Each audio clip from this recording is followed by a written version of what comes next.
Arbia informa.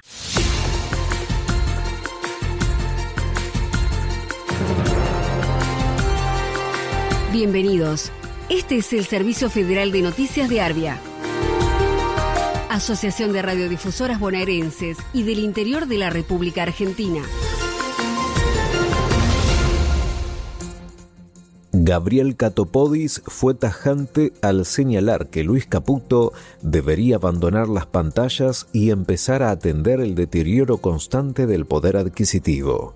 Para el ministro de Infraestructura provincial, el tiempo de los experimentos terminó y el horizonte de reconstrucción nacional tiene nombre y apellido: Axel Kicillof, a quien perfila como el eje de una nueva etapa que ponga a la producción y el trabajo nuevamente en el centro del mapa.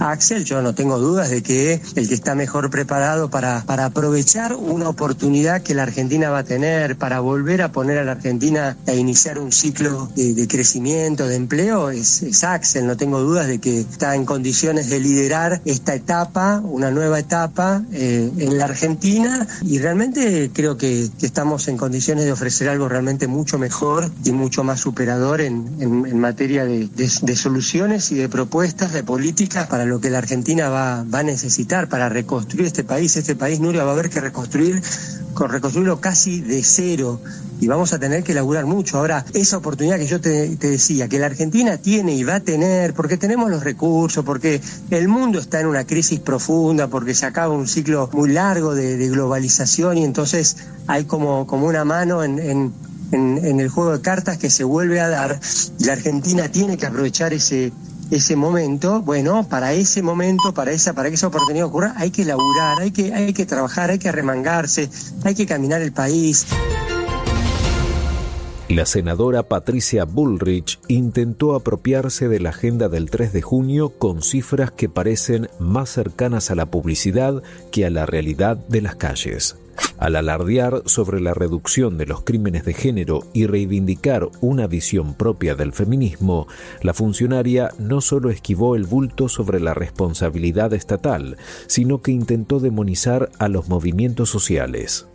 Hablar del Ni Una Menos, porque sin duda que detrás de los números hay familias, hay femicidios que han sucedido o venganzas hacia los niños, infanticidios, pero también hay que hablar de la realidad. Y la realidad es que en los últimos 2 años la Argentina bajó un 25% los femicidios. Y esto no es una casualidad, no es porque sí, no es por un presupuesto de un ministerio de género que no se dedicaba a la protección de las mujeres, sino por el fortalecimiento de leyes y de políticas también de todas las provincias argentinas que lograron entre todos que bajemos el 25% de los femicidios. ¿Estamos contentos con este número? No, pero bajar 25% de los femicidios en 2 años es algo realmente importante. ¿Y por qué? Porque el que las hace las paga, porque nuestro feminismo no esconde a los violadores. Por su parte, la senadora Juliana Di Tulio desnudó la hipocresía oficial detrás del uso retórico de la palabra femicidio. Con la ironía de quien conoce los pasillos del poder, la legisladora marcó la contradicción de una funcionaria que por un momento usa el término correcto, mientras el gobierno insiste en reducir los crímenes contra las mujeres a meros homicidios. Para Di Tulio, esta resistencia a nombrar la violencia no es un error de comunicación, sino una estrategia deliberada para despojar al femicidio de su carácter de injusticia estructural y política. Déjame hablar, Patricia, pues no te interrumpí.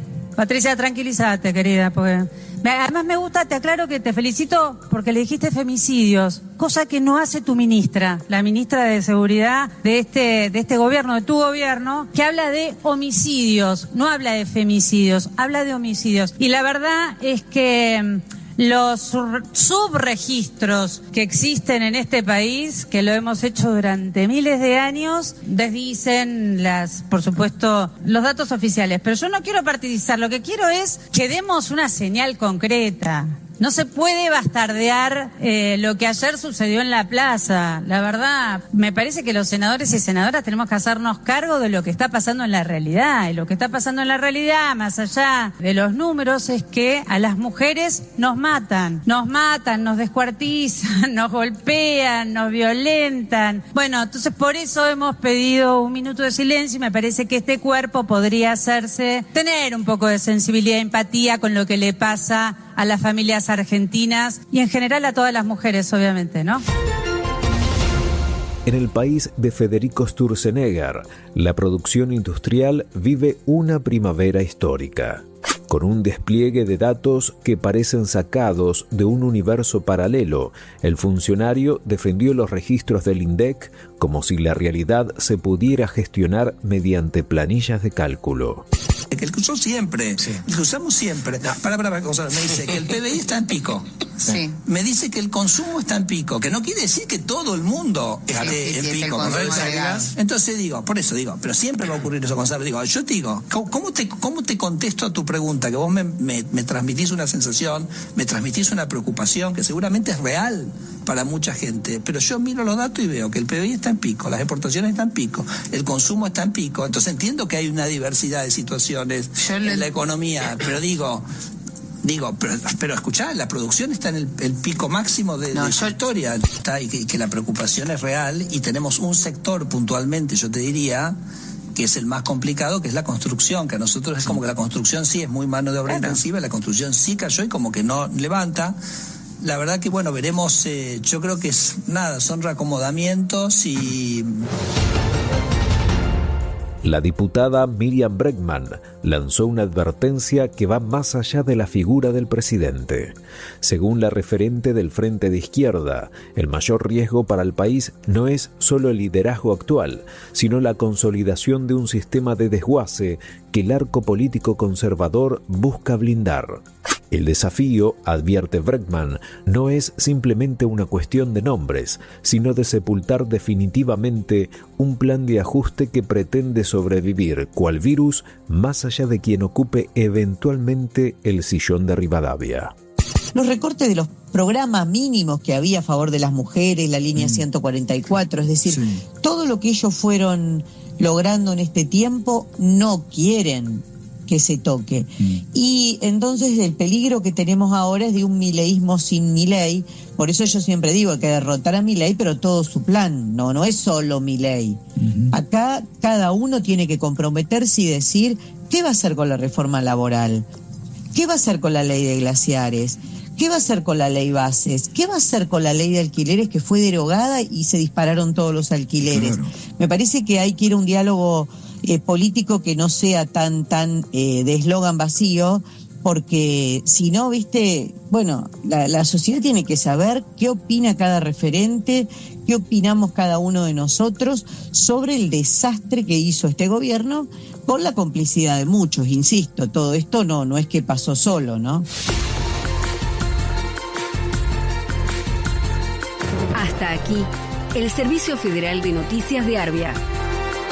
Asociación de Radiodifusoras Bonaerenses y del Interior de la República Argentina. Para más información, entra en arbia.org.ar.